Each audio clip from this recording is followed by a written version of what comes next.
Well, the truth is, if you've seen the trailer, there actually is no reason to stay. If I Stay is the latest young adult novel to make the transition to the big screen. This one stars Chloe Grace Moretz as a young woman whose soul has to decide whether or not to live or die after a tragic car accident, and how that might affect the others she would leave behind, which of course includes a dreamy and passionate rock star boyfriend whose love may just be the only thing to guide her through.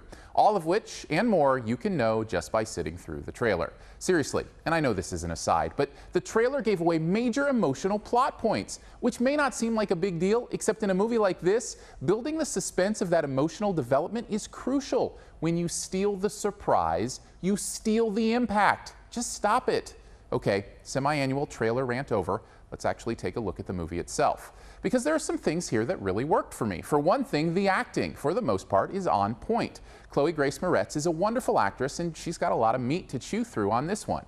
There are also some nice performances surrounding her, including Stacy Keach, who may just have been the best thing about this movie as the grandpa.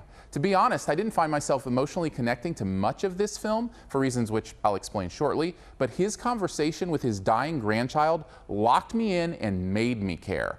I also thought the writing was just clever enough to add a bit of lightness and fun amidst the obviously heavier subject matter.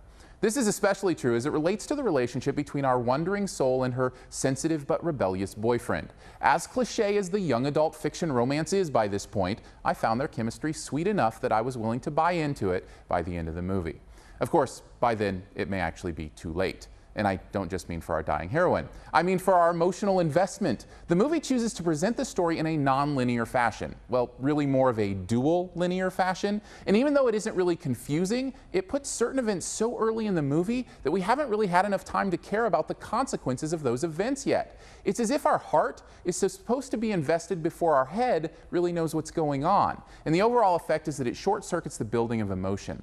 I was also distracted by how overproduced the live music in this movie sounded. It may seem like a small thing, but music is a large part of this story. And when the boyfriend's rock show sounds like it's coming out of a studio rather than a live venue, it's an immediate reminder that we are not in the real world. But the worst thing for me had to be the constant voiceover. If I wanted to listen to the audiobook, I would have hit up audible.com. I'm sitting in a movie theater. Use the visuals to tell me the story when at all possible.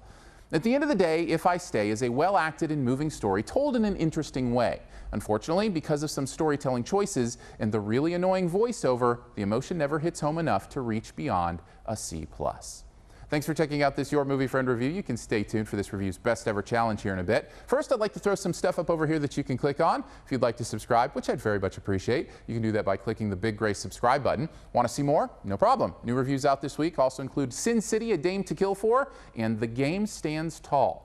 You can also click the logo right up here to go to the all-new YourMovieFriend.com, where you can find a searchable database of reviews, as well as the written text of these videos. And finally, this review's Best Ever Challenge, where you name the best movie ever in a particular category, and also try to identify my choice. What is the best near-death experience movie ever? Mine features a quartet of ghosts with a thing for Frankie Valli songs. Drop your own answer and a guess at mine in the comments, and the first person to guess mine does get that point. Thanks, and please subscribe.